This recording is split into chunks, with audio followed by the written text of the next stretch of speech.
পরিস্থিতিতে সাধারণ মানুষকে পথে নামতে হয়েছে আপনারা প্রত্যেকেই জানেন। একটি মেয়ে, একজন ডাক্তার, ছাত্রী ডাক্তার, জুনিয়র ডাক্তার, সে তার কাজের ক্ষেত্রে আর.জি. কর হাসপাতালের ভেতরে তার কাজের সময়ে ছিল। সেই সময়ে তাকে আক্রমণ করা হয়েছে। অনেকে বলবেন পুরুষ আক্রমণ করেছে, অনেকে বলতে ভালোবাসেন পুরুষ আক্রমণ করেছে, কিন্তু বিষয়টা তা নয়। বারে বারে আমি দেখেছি যারা নিজেদের লেখক বলেন, অধ্যাপক বলেন, তারাও বলেন পুরুষ ধর্ষণ করেছে। ধর্ষণকারী কখনো পুরুষ হয় না। পুরুষরা সাধারণ মানুষের মতোই অন্যায় প্রতিবাদ করে। যারা ধর্ষণ করে তারা কাপুরুষ। এই কথাটি আমাদের খুব ভালো করে বুঝে নিতে হবে। আর ধর্ষণের সাথে যৌনতার কোনো সম্পর্ক নেই। ধর্ষণ হচ্ছে মানুষের বাঁচার অধিকারের উপর আঘাত। আমাদের দেশে যে সংবিধান আছে সেখানে বাঁচার অধিকারকে মৌলিক অধিকার বলে সম্মান জানানো হয়েছে, জীবিকার অধিকারকে সম্মান জানানো হয়েছে। এক্ষেত্রে যেটা হয়েছে সেটা মেয়েটি তার কর্মক্ষেত্রে ছিল, আর.জি. কর হাসপাতাল হচ্ছে সেই কর্মক্ষেত্র। জুনিয়র ডাক্তারদের একটানা অনেকক্ষণ পরিশ্রম করে যেতে হয়, এই হচ্ছে বাস্তবতা। সেই কাজের সময়ের মধ্যে থাকাকালে আর.জি. কর হাসপাতাল কর্তৃপক্ষ তার নিরাপত্তা সুনিশ্চিত করতে পারেনি। এই জায়গাটা আমাদের তুলে ধরতে হবে। পুরুষ আক্রমণ করেছে এই কথাটি না বলে রাজ্যে উপযুক্ত নিরাপত্তা সহ মেয়েদের কাজ করার পরিস্থিতি নেই, এই জিনিসটা এসে যাচ্ছে। একজন সরকারি আমলা খুব ভালো বাংলা বলেন, আমার চাইতেও অনেক ভালো বাংলা বলেন, সুললিত উচ্চারণে বাংলা বলেন। কবির জামাই তিনি বলছেন আমরা মেয়েদেরকে এখন নাইট ডিউটি না দিলেই ভালো হয়। কেন বলছেন? আসলে তিনি স্বীকার করে নিচ্ছেন যে তার যে মালিক, তিনি যার হয়ে কথা বলেন, তিনি তার মেধাকে যার কাছে বন্ধক রেখেছেন, তারা পশ্চিমবঙ্গে নারীর সম্ভ্রম নিরাপত্তা সুনিশ্চিত করতে পারছে না। তাই তাকে বলতে হচ্ছে মেয়েদের নাইট ডিউটি না দিলে ভালো হয়। কবির জামাই কথা বলছেন। আর কবি কি লিখেছিলেন? উলঙ্গ রাজার কথা লিখেছিলেন। আর কবির জামাই বলছেন মেয়েদের নাইট ডিউটি না করতে দিলে ভালো হয়। তাহলে নাইট ডিউটি করলে যাদের হাতে মেয়েদের বিপন্ন হওয়ার সম্ভাবনা, তাদেরকে কেন আটক করা হচ্ছে না? যারা মেয়েদেরকে বিপদে ফেলছে, আমি শুনেছি, আমার কাছে খবর আছে, আমি কাগজে পড়েছি, আমি সংবাদ মাধ্যমে দেখেছি, যাকে প্রথম ধরা হয়েছে তার পেশাগত পরিচয় কর্তৃপক্ষ বলতে চাইছেন না, বলতে সাহস করছেন না। আমি জানি না কেন এত দুর্বলতা। বাংলা তো এরকম দুর্বলতা কোনোদিন দেখায়নি। এত দুর্বল তো বাঙালি ছিল না। কেন এই দুর্বলতা? তার পরিচয়টা সামনে আনা হচ্ছে না কেন? আর সে তার আগে কি করেছে? তার স্ত্রী ক্যান্সারগ্রস্ত মহিলা, তাকে মারধর করে তাড়িয়ে দিয়েছে। সে যখন কালীঘাট থানায় বলতে গেছে, কালীঘাট থানা যদি যথাযথ সময়ে যথাযথ উদ্যোগ নিত তাহলে ধর্ষণের কাণ্ড ঘটানোর আগেই সে আটকা পড়ে যেত। আমি দিল্লির নির্ভয়া কাণ্ডের সুপ্রিম কোর্টের বিচারটা ধরে ধরে পড়েছি। আমি আইনের বই লিখেছি, বেশ কতকগুলো লিখেছি। ধর্ষণের ওপর একটি বই বেরোচ্ছে, যেখানে সুপ্রিম কোর্টের ল্যান্ডমার্ক দিশা দেখানো যে সমস্ত রায়, সেই সমস্ত রায়গুলি আমি ধরে ধরে প্রতিটি অনুচ্ছেদ ধরে ধরে আমি অনুবাদ করে চলেছি। কিছুদিন বাদেই বেরোবে। সেখানে আমি দেখেছি দিল্লিতে যখন নির্ভয়া কাণ্ড ঘটছে, তার আগে ওই ধর্ষক দলের একজনের বিরুদ্ধে একটা মানুষ থানায় অভিযোগ করতে গেছিল। এই থানা বলছে এটা আমাদের জুরিসডিকশন নয়, ওই থানা বলছে ওটা আমার এলাকা নয়, এই বলে তারা এড়িয়ে গিয়েছিল।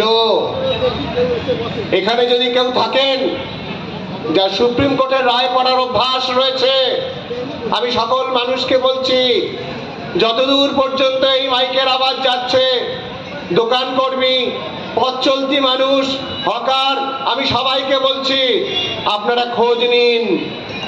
সেদিন যদি পুলিশ উদ্যোগ নিত, তাহলে দিল্লির নির্ভয়ার ওই হত্যাকাণ্ড হতো না। আর কি বলবো, হায়দ্রাবাদে যে ধর্ষণ হয়েছিল, সেই নির্যাতিতার নাম দেওয়া হয়েছে দিশা। আপনারা জানেন ধর্ষণের ঘটনা একটার পর ঘটে যায় একটা, কিন্তু আমরা তার নামটা প্রকাশ করতে পারি না। আইনের বাধা রয়েছে, আমি আইনকে সম্মান করি, আমি তাই তার নামগুলো আনছি না। আমি নাম জানতাম, আমি নাম বলছি না। হায়দ্রাবাদের ধর্ষিতার নাম হচ্ছে দিশা, নামটা দেওয়া হয়েছে। তার বাবা যখন থানায় গিয়ে বলতে গেছে, আমার মেয়ে তো কোনোদিন এত দেরি করে না, দেরি হচ্ছে কেন দেখুন। থানা বলেছে দেখুন গিয়ে, কোথাও বন্ধুদের সাথে আমোদ আহ্লাদ ফুর্তি পার্টি করছে দেখুন। বাবা বারবার বলেছে আমার মেয়ে এগুলো করে না, না জানিয়ে কখনোই কোথাও যায় না, আপনারা দেখুন। দেখেন পুলিশের ভূমিকা বড় অদ্ভুত হয়ে উঠেছে আমাদের সমাজে। ডাক্তাররা যারা প্রতিবাদ করছেন, তাদেরকে ডেকে পাঠানো হচ্ছে। কেন ডাক্তাররা প্রতিবাদ করবেন না? তাদের সহকর্মীর এই পরিস্থিতি হয়েছে, তাহলে কারা বলবে? যারা বলেন সুজেট জর্ডনের ক্ষেত্রে কি বলা হয়েছিল আমার মনে আছে, বলা হয়েছিল ওটা সাজানো ঘটনা, এটা তো বলা যায় না। একটা ধর্ষণ হয়েছে কি হয়নি সেটা বিচার করবে আদালত। ধর্ষিতা কতখানি লড়াই করতে পেরেছে সেটা বড় ব্যাপার নয়। আগে 2 ফিঙ্গার টেস্ট করা হতো, এই কথাগুলো আপনাদের জানতে হবে। আমি তো এইখানে এসে অন্যান্য গল্প আপনাকে বলতে পারবো না, যে মেয়েদেরকে সম্পত্তি দেওয়া হয় না, মেয়েদেরকে অন্যভাবে মানুষ করা হয়, এসব গল্প আমি বলবার জন্য আসিনি। আমি ধর্ষণের সুনির্দিষ্ট কথাগুলো বলতে এসেছি। 2 ফিঙ্গার টেস্ট এটা করা হতো, এটা সুপ্রিম কোর্ট বারণ করে দিয়েছে। তার মানে একজন মহিলা যদি যৌন সঙ্গমে অভ্যস্ত থাকেন, তাকেও ধর্ষণ করা যায় না। একজন যৌন কর্মীকেও ধর্ষণ করা যায় না। যে পয়সার বিনিময়ে যৌনতা বিক্রি করে, তাকেও ইচ্ছার বিরুদ্ধে ধর্ষণ করা যায় না। ধর্ষণ হচ্ছে ইচ্ছার বিরুদ্ধে জোর খাটানো। এইটি বুঝতে হবে। এইটি বুঝলেই অনেক জিনিস অনেক সহজ হয়ে যাবে। আরেকটি অভাগিনী মেয়ের কথা বলি, আমি তার নামটা জানি, এবং সেই সময় যে ঘটনাটা তখন ঘটেছিল, সেই সময় সুপ্রিম কোর্টের নির্দেশ ছিল না। মুম্বাইতে, আগে যাকে বোম্বে বলতাম, সেই শহরে একটা বড় নামকরা হাসপাতালের নার্স ছিল মেয়েটি, অরুণা শানবাগ। অরুণা শানবাগ তখন 25 বছরের মেয়ে। সেই মেয়েটি খুব যত্ন করে নিজের ডিউটি করত। সোনেলাল নামে একজন সাফাই কর্মচারী, সে ঠিক মতো কাজ করতো না, কাজে ফাঁকি দিত। নার্স অরুণা শানবাগ এজন্য তাকে বকাবকি করেছিল। সোনেলাল শাশুড়ির শরীর খারাপ এই সমস্ত বলে মিথ্যে ছুটির দরখাস্ত করেছিল। অরুণা শানবাগ সেগুলো জানতো, তাই সোনেলালকে সে বকাবকি করেছিল। আর সোনেলাল কিভাবে শাস্তি দিল নার্সকে? নার্স যেখানে জামা কাপড় চেঞ্জ করে সেখানে সে লুকিয়ে উঁকি মারত। চিন্তা করুন, মুম্বাই শহর বড় হাসপাতাল, একটি নার্স কর্মীর পোশাক বদলাবার, সম্ভ্রম রেখে পোশাক বদলাবার উপযুক্ত জায়গা নেই। সোনেলাল লক্ষ্য করছিল ফাঁক দিয়ে। এবারে সে ঢুকে পড়ে, কুকুরের চেন দিয়ে অরুণা শানবাগের গলায় সে জড়ায়, তারপর পায়ু মৈথুন করে। তারপর অনেক লড়াইয়ের পর সুপ্রিম কোর্ট শিখেছেন যে পায়ু মৈথুনটাও ধর্ষণ। আগেই আইন ছিল না। অরুণা শানবাগ তার দাম দিয়েছে। রক্ত মাংসের পিণ্ড হয়ে দীর্ঘদিন সে কাটিয়েছে। অরুণা শানবাগ নামটা খেয়াল রাখুন, হেতাল পারেখের নামটা খেয়াল রাখুন। এখনো অনেকে মনে করে ধনঞ্জয় চ্যাটার্জি নিরপরাধ। যারা রায় পড়তে অভ্যস্ত তাদেরকে আমি বলবো সুপ্রিম কোর্টের রায়টি পড়ুন। সেখানে ধাপে ধাপে দেখানো হয়েছে হেতাল পারেখের বাড়ির 12 ক্লাসের ছাত্রী হেতাল পারেখের বাড়ির লিফটম্যান ছিল ধনঞ্জয় চ্যাটার্জি। গ্রামে তার বাড়ি, সেখানে তার বউ আছে। ধনঞ্জয় চ্যাটার্জি হেতাল পারেখকে প্রস্তাব দিত, আমার সঙ্গে সিনেমা চলো। হেতাল পারেখ বারে বারে সেই প্রস্তাব উপেক্ষা করেছে। 12 বছরের ছাত্রী, ভদ্র পরিবারের ছাত্রী, সে কেন একজন লিফটম্যানের সাথে সিনেমা দেখতে যাবে? তার পছন্দ হয়নি। ধনঞ্জয় যদি ভালোবাসত, ধনঞ্জয়ের উচিত ছিল পিছিয়ে যাওয়া, চুপ করে যাওয়া। আমি সিনেমায় নিয়ে যেতে চাইছি, তুমি যেতে চাইছো না, এই না বলার অধিকার তোমার আছে। আমি সেখানে জোর করতে পারি না। ধনঞ্জয়ের রুচি, ধনঞ্জয়ের পারিবারিক শিক্ষা তাকে সেটা শেখায়নি। বিবাহিত ধনঞ্জয় চেয়েছে কুমারী মেয়ের সঙ্গ। হেতাল পারেখ তার মাকে বলেছে, হেতাল পারেখের মা হেতাল পারেখের বাবাকে বলেছে। হেতাল পারেখের বাবা ফ্ল্যাটের যে রেসিডেন্ট কমিটি সেখানে বলেছে। বলার পর ধনঞ্জয় চ্যাটার্জিকে সেই লিফটের কাছ থেকে সরিয়ে দেওয়া হয়েছে। তারপরেও সেই রকম সরিয়ে দেওয়ার পরেও ধনঞ্জয় আবার এসে ওখানে ছোঁক ছোঁক করেছে এবং খেয়াল করেছে ঠিক তার মা সন্ধেবেলা যে সময়টা ঠাকুর স্থানে যায়, দেবতার স্থানে যায়, আর বাবা যে সময় দোকানে থাকে, সেই সময়টাই ও একা পেয়ে ও বারান্দা দিয়ে ঢুকে ধর্ষণ করেছে। ধর্ষণ করে তার আঁশ মেটেনি, গলা টিপে দিয়েছে। এত জোরে টিপেছে যে কণ্ঠার হাড়, হাইনয়েড বোন ভেঙে গিয়েছে। কতখানি চাপ দিয়েছে, মাথাটা ঠুকে থেঁতো করে দিয়েছে। আর ধনঞ্জয়ের সাথে লড়াই করেছিল মেয়ে, জামার বোতাম ঘরে পড়েছিল, পুলিশ সেই বোতাম পেয়েছিল। আর হেতাল পারেখের ঘড়ি ধনঞ্জয় নিয়ে চলে গিয়েছিল। ধনঞ্জয়ের বাড়ি থেকে সেই ঘড়ি উদ্ধার হয়। ধনঞ্জয় জবাব দিতে পারেনি এই ঘড়ি তার কাছে কি করে এলো। এই হচ্ছে ধনঞ্জয় চ্যাটার্জির ঘটনা। ধর্ষককে একজন লোভী জন্তু হিসাবে চিনুন, একটা অমানুষ, পুরুষ বলে চিনবেন না। এই ধরনের ঘটনা আমি একের পর এক তুলে ধরতে পারি। আপনাদের কাছে আমি অনুরোধ করব যে ব্রিটিশ আমলে সেই কথাটা ভাবুন, যখন রাওলাট অ্যাক্ট এসেছে, রাওলাট অ্যাক্টে কি বলা হয়েছে?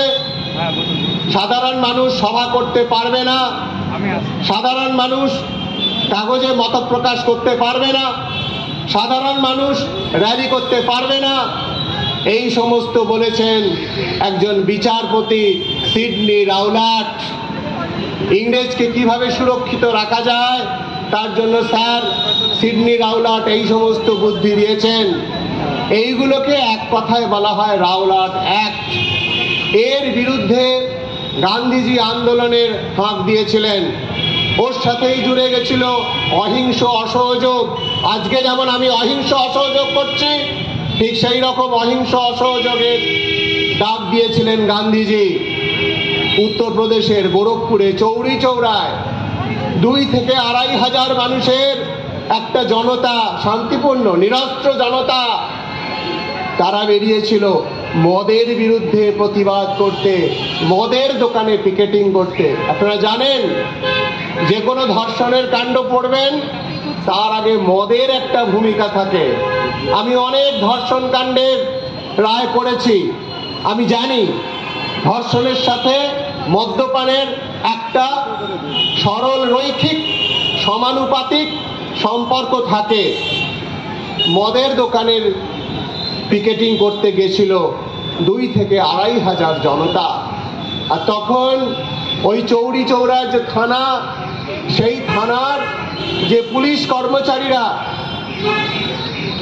দারোগা, যার নাম আমার মনে পড়ছে গঙ্গেশ্বর গুপ্তা এরকম, বা গুপ্তেশ্বর এরকম একটা নাম, তারা সবাই ছিল ভারতীয়, একজন ইউরোপীয় নয়। বেশিরভাগ হিন্দু, কয়েকজন মুসলিম, 22 জন সংখ্যায় তারা ছিল, 22 জন। তারা অত মানুষ দেখে নার্ভাস হয়ে যায়। কিরকম বলে একটা কথা আছে না, বাবু যত বলে পারিষদ দলে বলে তার শতগুণ। তো এই যে নিচের তলার পুলিশ কর্মীরা, একটা থানার দারোগা কি কিচ্ছু না, এসআই, এখন এসআই বলা হয় তাদেরকে। তো থানার দারোগা গুপ্তেশ্বর সিং সে নার্ভাস হয়ে গেল। নার্ভাস হয়ে তার 22 জন কর্মীকে নিয়ে সে শূন্যে গুলি চালালো। সেই গুলি চালানো দেখে ওই মানুষেরা ক্ষিপ্ত হয়ে গেল। আমরা নিরস্ত্র অবস্থায় এসেছি মদের দোকানের বিরুদ্ধে প্রতিবাদ করতে, আর তুমি পুলিশ হয়ে, তুমি ভারতীয় পুলিশ, তুমি আমাদের আটকাচ্ছ। আমি জানি না জনতার মধ্যে কারা ছিল, তাদের মধ্যে কিছু অংশ ক্ষিপ্ত হয়ে গিয়ে থানায় নাকি, আমি নাকি বলছি, থানায় নাকি আগুন দিয়ে দেয়। সেই আগুনে ওই পুলিশ কর্মীরা মারা যায়। আর তাইতে কি হলো, পরদিনই মার্শাল ল জারি করে দেওয়া হলো গোটা চৌরি চৌরায়। 170 জন মানুষকে ফাঁসির আদেশ দিয়ে দিল। তার বিরুদ্ধে আপিল হলো এলাহাবাদ হাইকোর্টে। তারা কিন্তু 19 জনের ফাঁসির আদেশ বহাল রাখলো। গান্ধীজি কি করলেন? গান্ধীজি অনশনে চলে গেলেন। আর চৌরি চৌরার এই ঘটনাতে সারা দেশের আন্দোলন উনি নিভিয়ে দিলেন। অদ্ভুত ব্যাপার, একটা এত বড় লড়াই হচ্ছে, এত বড় দেশ, 2-1টা জায়গায় ঘটনা ঘটে যেতে পারে, সেখানটাকে সাবধান করা উচিত ছিল, কিন্তু উনি গোটা দেশের আন্দোলন নিভিয়ে দিলেন। মানবেন্দ্রনাথ রায় একজন অসাধারণ বাঙালি, আসল নাম নরেন্দ্রনাথ ভট্টাচার্য। উনি প্রতিবাদ করেছিলেন। উনি বলেছিলেন লিগালাইজড মার্ডার বলে উনি শ্রমিক ধর্মঘটের ডাক দিয়েছিলেন। আর কি হয়েছিল, এর পিছনে কি ছিল? এগুলো সব 1922-23-এর ঘটনা। 1919 সালের বৈশাখী মেলা, ডাক্তার শরীফুদ্দিন কিচলু আর ডাক্তার সত্যপাল, দুজনে কংগ্রেস নেতা, মানুষের মধ্যে আন্দোলন গড়ে তুলছেন। তাদেরকে পুলিশ আটকে দিয়েছিল। তার বিরুদ্ধে নিরস্ত্র মানুষের সভা হচ্ছে, সেখানে গুলি চালিয়ে দিয়েছিল, নিরস্ত্র মানুষকে হত্যা করেছিল। তার বিরুদ্ধেই প্রতিবাদ হচ্ছিল। যখন রাউলাট অ্যাক্ট নামাতে হলো, রাউলাট অ্যাক্টের প্রতিক্রিয়ায় চৌরি চৌরা, আমাদের দেশ তো আজকে স্বাধীন। তো স্বাধীন যদি হয়েছে, তাহলে কেন প্রকাশ্যে দাঁড়িয়ে অন্যায়ের প্রতিবাদ করতে পারবো না? আপনারাও প্রতিবাদ করুন। যদি মানুষ হন তো প্রতিবাদ করুন। কবি নীরেন্দ্রনাথ চক্রবর্তীর কবিতা বলুন, উলঙ্গ রাজা, উলঙ্গ রাজার জামাই যাই বলুক না কেন, মেয়েদের নাইট ডিউটি বন্ধ করা বলুক না কেন, মেয়েরা জাগছে, জাগবে, তাদের সাথে তাদের ভাই, তাদের বাবা, তাদের কাকা, তাদের পিসে, তাদের মেসো, তাদের মামা, প্রত্যেকে আছে মেয়েদের সঙ্গে। ধন্যবাদ, আপনারাও থাকবেন না।